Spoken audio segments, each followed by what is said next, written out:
जय हिंद। देखिए, आज हम लोग इस वीडियो में बात करेंगे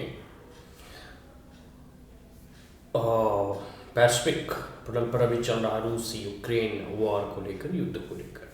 रिसेंटली अभी पुनीत जो पुतिन, ठीक है, व्लादिमीर पुतिन नाम है, रूस के कह सकते हो कि प्रेसिडेंट का, सर्वेसर्वा का, जो भी जिस रूप में भी आप उन्हें कहो, जो भी नाम देना चाहो उनका, उनके एक बहुत ही प्रमुख सलाहकारों में से एक, ऐसे तो जो राष्ट्रपति वगैरह होते हैं उसके कई एक सलाहकार होते हैं, लेकिन एक बहुत ही खास सलाहकार है अलेक्जेंडर डुगी। उन्होंने एक बहुत बड़ा स्टेटमेंट कह सकते हो या फिर अपना वक्तव्य जारी करके कहा है कि या तो हम यूक्रेन को जीत लेंगे या पूरी दुनिया तबाह होगी। कहने का मतलब है कि उनका कह सकते हो कि कोई भी जब एक बड़े स्टेज पे बैठे होते हैं या फिर जिनका पॉलिटिकल स्टेचर ऐसा होता है कि एज ए सलाहकार के रूप में, वो भी प्रेसिडेंट का, कोई भी देश का हो, तो अभी इस युद्ध को लेकर ऐसा स्टेटमेंट अगर आ रहा है और रसिया जो है यूक्रेन पे अपना जो है कह सकते हो ना कि गोलाबारी या बमबारूद जो भी उस पर छोड़ रहा था, उसमें भी और गति ला दी है। तो इससे स्पष्ट जाहिर होता है कि ये जो युद्ध है वो रुकने का नाम नहीं ले रहा है। 10 महीने से भी अधिक लगातार जो कंटिन्यू जारी है, तो ये और स्केलेट हो रहा है, मतलब ये और आगे बढ़ रहा है। तो आने वाले समय में अगर ऐसा स्टेटमेंट और ऐसा ही कह सकते हो कि जैसा स्टेटमेंट जारी किया गया ऐसा ही, मतलब अगर युद्ध कंटिन्यू रहती है, तो बिलीव मी कि तीसरे विश्व युद्ध का आगाज हो चुका है। ठीक है, क्योंकि कहीं ना कहीं यूक्रेन इतने दिन टिक नहीं पाता। इसको वेस्टर्न जितने भी कंट्री है या नाटो जो भी कह सकते हो, प्रत्यक्ष क्या कह सकते हो, अप्रत्यक्ष या अप्रत्यक्ष रूप से जो है इसका समर्थन कर रहा है, तभी यूक्रेन जो है अब तक टिका हुआ है। अदरवाइज जो है यूक्रेन का कब तक जो है सुपड़ा साफ हो गया होता। लेकिन रसिया जो है पीछे हटने को तैयार नहीं हो रहा है, ठीक है, और युद्ध जो है 10 महीने से भी अधिक तक जो कह सकते हैं कि अभी तक जारी है। और बीच में एक ऐसा स्टेटमेंट आया, उसके बाद गोला बारूद और बमबारी जो है और तेज कर दिया गया जो है यूक्रेन के ऊपर रसिया के द्वारा। तो इससे स्पष्ट जाहिर हो रहा है कि कहीं ना कहीं ये जो है युद्ध और स्केलेट हो रहा है और आगे बढ़ रहा है, ये और भयंकर तबाही की ओर ले जा रहा है। और नाटो तो एक तरफ है, वेस्टर्न कंट्रीज एक तरफ हैं, और इधर रसिया एक तरफ है, चाइना भी मोर और लेस रसिया के सपोर्ट में है, कुछ और देश हैं जो रसिया को सपोर्ट करते हैं। तो ये एक्सक्लेशन जो है ना तीसरे विश्व युद्ध, वर्ल्ड वॉर थर्ड की ओर जो है ले जा रहा है, तीसरे विश्व युद्ध की ओर ले जा रहा है। और इस प्रकार का, जैसे अभी हमने बताया कि जो सलाहकार थे रशियन प्रेसिडेंट का, ठीक है, अलेक्जेंडर डुगीन, इनके द्वारा जो स्टेटमेंट आया है कि या तो यूक्रेन हम जीत लेंगे या फिर पूरा विश्व तबाह होगा। तो ये स्पष्ट इंडिकेशन है तीसरी विश्व युद्ध का या फिर परमाणु युद्ध का, कि कहीं ना कहीं जो है परमाणु बम या तो कह सकते हो कि गिराया आज न कल। देखो, क्योंकि युद्ध जब अधिक देर तक चलता है तो उसका भी एक मतलब एक समय सीमा होता है कि आप कितने दिनों तक लड़ोगे।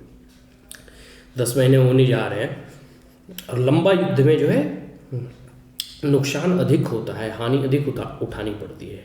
तो वैश्विक पटल पर यह भी बातें सही है कि आखिर वेस्टर्न कंट्रीज या नाटो जो है कब तक यूक्रेन का जो है समर्थन करेगा, और यूक्रेन भी कितने दिनों तक जो है वो अमेरिका या फिर ब्रिटेन वगैरह या फिर फ्रांस या जर्मनी के या यूरोप के समर्थन पर जो है युद्ध लड़ते रहेगा, जो भी वेस्टर्न कंट्री जो है उसका सपोर्ट कर रहे हैं। हर चीज़ की एक सीमा होती है और एक ना एक दिन तो इसको जैसे समाप्त होना ही है। और युद्ध में भी ऐसा ही परिणाम नहीं निकलेगा कि कोई नहीं जीते, ऐसा तो होता ही नहीं है। युद्ध में तो एक पक्ष को विजयी होना होता है, दूसरे को पराजय झेलनी ही पड़ती है, को हार झेलना ही देखना पड़ेगा।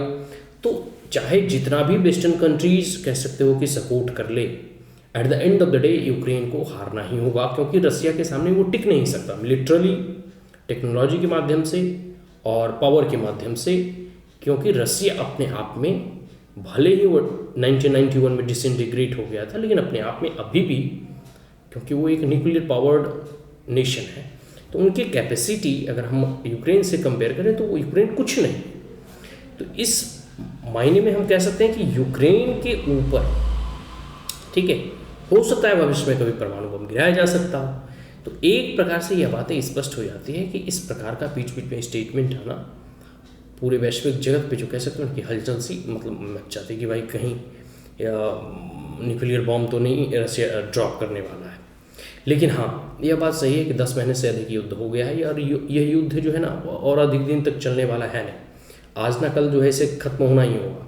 तो आइदर रशिया विड्रॉ कर ले अपने फोर्स को और यूक्रेन सरेंडर कर दे, ताकि किसी इस प्रकार की कोई न्यूक्लियर बमबारी या फिर जिससे कि पूरे के पूरे ह्यूमैनिटी को जो है खतरा उत्पन्न होता है, इससे बचा जा सके और पूरे विश्व और मानवता के लिए जो एक प्रकार का एक खतरा है उससे कह सकते हो ना उसका उससे जो है निपटा जा सके।